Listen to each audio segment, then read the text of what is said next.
नमस्कार, स्वागत है आपका एनबी न्यूज पर। आपके साथ मैं हूं प्रगति और आप देख रहे हैं मध्य भारत बुलेटिन की शुरुआत करते हैं। मध्य प्रदेश की राजधानी भोपाल में स्वर्गीय कैलाश नारायण सारंगी जयंती पर मातृ पिता भक्ति दिवस का भव्य आयोजन सुभाष नगर खेल मैदान में किया गया। मुख्यमंत्री डॉक्टर मोहन यादव इस कार्यक्रम में मुख्य अतिथि के रूप में शामिल हुए, तो वहीं इस अवसर पर 31 जोड़ों का सामूहिक निःशुल्क विवाह सम्मेलन भी संपन्न किया गया।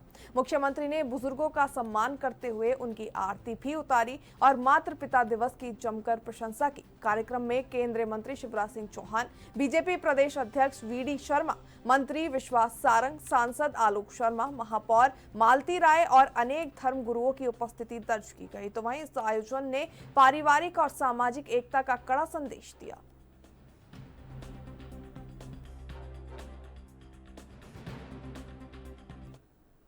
मुख्यमंत्री विष्णुदेव साय ने कहा कि युक्तियुक्तकरण शिक्षा की गुणवत्ता को बढ़ाने के लिए बड़ा कदम है। ये कदम बच्चों के हित में कदम बताया जा रहा है। हमारे प्रदेश में शिक्षकों की संख्या अच्छी है, लेकिन पिछली सरकार ने शिक्षकों के ट्रांसफर की जो नीति अपनाई थी, उसके कारण राज्य में 300 स्कूल शिक्षक विहीन चल रहे हैं। किसी स्कूल में शिक्षक कम है तो वहीं शिक्षक कहीं और ज्यादा मिल रहे हैं। अगर हम संतुलित करते हैं तो इसमें कोई गलती नहीं है। उन्हीं के तकलीफ हो रही है जिनके घर दूर जाना पड़ेगा।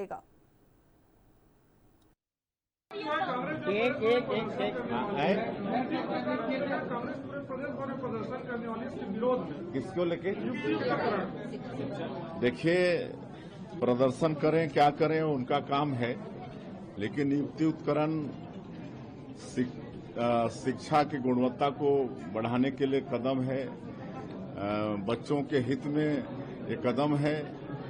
आज देखिए, कई प्रदेशों से हमारे प्रदेश में शिक्षकों की संख्या अच्छी है, लेकिन पिछले सरकार में जो ट्रांसफर की नीति ये लोग अपनाए, एक तरफ तो हमारे प्रदेश में 300 स्कूल शिक्षक विहीन है और 5000 स्कूल एक शिक्षकीय हैं, और ऐसे ऐसे स्कूल हैं कि कहीं 180 विद्यार्थी हैं तो 30 टीचर हैं, कहीं पर स्टूडेंट से टीचर ज्यादा हैं। अगर हम लोग उनको बैलेंस करते हैं।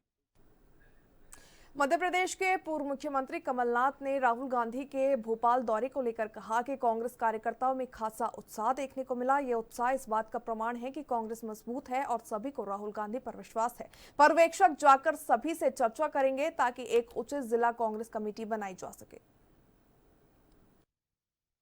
पूरी डिटेल्स बताई, कैसे सर्जन होगा और कैसे बाहर के प्रदेशों से आए हुए पर्यवेक्षक जाएंगे, सबसे चर्चा करेंगे ताकि एक सही जिला कांग्रेस कमेटी बन सके।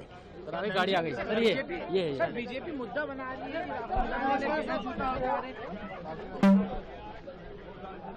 सर बीजेपी मुद्दा बना रही है कि राहुल गांधी ने बिना जूते उतारे इंदिरा गांधी की प्रतिमा। रक्षा राज्य मंत्री संजय सेठ ने कहा कि एनसीसी एक ऐसा वर्दीधारी संगठन है जो राष्ट्र प्रेम, देश प्रेम, समर्पण और सेवा का भाव पैदा करता है। प्रधानमंत्री नरेंद्र मोदी का जो संकल्प है कि 17 से 20 लाख कैडेट्स की संख्या हो सके, रक्षा मंत्री राजनाथ सिंह ने पिछले वर्ष मार्च के महीने में इसकी घोषणा भी कर दी थी। केंद्र शासित राज्यों का ये बहुत सकारात्मक प्रयास दिखाई दे रहा है और अब हम जल्द ही इस लक्ष्य तक पहुंचने वाले हैं, क्योंकि सभी राज्य चाहते हैं कि हमारे बच्चों में राष्ट्र प्रेम की भावना पैदा हो, वे सेना का हिस्सा बने। ऐसे में ये प्रयास बहुत सकारात्मक है। देश भर से एनसीसी के हम कह सकते हैं कि एनसीसी एक ऐसा वर्दीधारी संगठन है ना, जो राष्ट्र प्रेम, देश प्रेम, समर्पण का भाव, सेवा का भाव एक पैदा करता है। आज देश भर से अधिकारीगण, हमारे मंत्रीगण आए हैं, तो जो प्रधानमंत्री नरेंद्र मोदी जी का जो संकल्प कि 17 लाख से 20 लाख कैडेट की संख्या हो, आदरणीय रक्षा मंत्री राजनाथ सिंह जी ने पिछले ही वर्ष मार्च के महीने में घोषणा की थी कि कैडेट की संख्या 17 से 20 की जाए। तो ये बहुत सकारात्मक प्रयास दिख रहा है सभी राज्यों का, केंद्र शासित राज्यों का, और ये हम बहुत जल्दी अचीव करने वाले हैं, क्योंकि सब राज्य चाहते हैं कि हमारे बच्चे राष्ट्र प्रेम ज्यादा आए और आगे बढ़े और भारतीय सेना का हिस्सा बने। तो वो जहां खबर है कि महिला एवं बाल विकास विभाग में बड़ा घोटाला सामने आया। 40 करोड़ रुपए के घटिया क्वालिटी वाले सामान की आंगनबाड़ियों में सप्लाई हुई थी, जिसमें खराब दूध पाउडर, दूषित खाने का सामान और खराब खिलौने भी शामिल थे।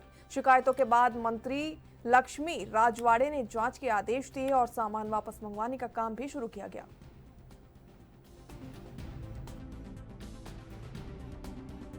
देखिए, कुछ दिन पहले मीडिया के माध्यम से मुझे जानकारी प्राप्त हुआ कि आंगनबाड़ी केंद्रों में जो सामान वितरण किए जा रहे हैं वो पूरी तरह से उसमें अनियमितता है।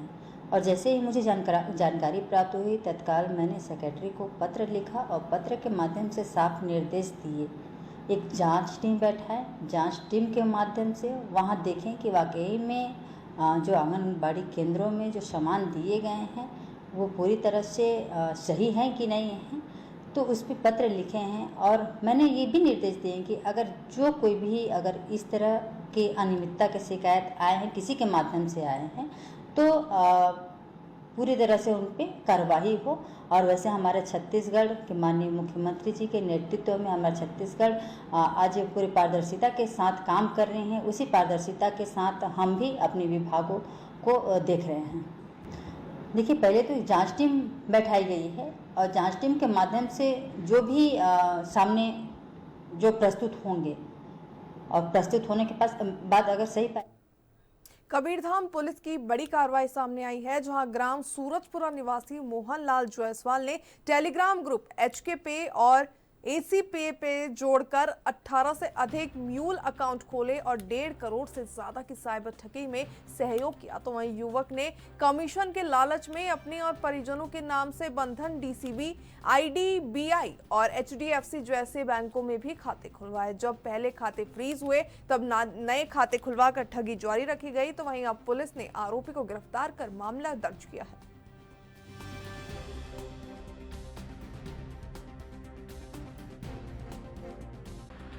ये विभिन्न खातों में इसने ट्रांसफ़र किया है देश के, और करीब 8 केस पूरे देश में इसके खिलाफ रजिस्टर है। उसमें एक अपने यहाँ भी ये केस रजिस्टर है और इसको लेकर हम इन्वेस्टिगेशन कर रहे हैं। इसके खातों का उपयोग डेफिनेटली 8 खातों में तो हुआ ही है, इसके अलावा और कितने खातों में हुआ वो भी है। और इसके जो सहयोगी हैं इस जिले में उनका भी हम पता लगा रहे हैं। इसने बताया है कि कुछ इसके सहयोगी थे, उनके भी खाते उपयोग करता रहा है। फिलहाल हमारी जानकारी में जो आए हैं वो 18 खाते ही वो उसके आए हैं। इसके माध्यम से साइबर ठगों तक पहुंचा जा सकता है क्या? आपको कोई जांच चल रही क्या? हाँ, अभी प्रयास करेंगे इसके ऊपर जो कितने इसके लेयरों तक हम जा सकते हैं। और खासकर मैं यहाँ अपनी जनता से जरूर अनुरोध करूँगा कि आप लोग अपने खाते का किसी भी प्रकार से छोटे पूरे लालच में आकर या किसी गेमिंग के नाम पर या किसी और माध्यम से आप अपने खाते का उपयोग इस प्रकार के ठगों के झांसे में नहीं आए।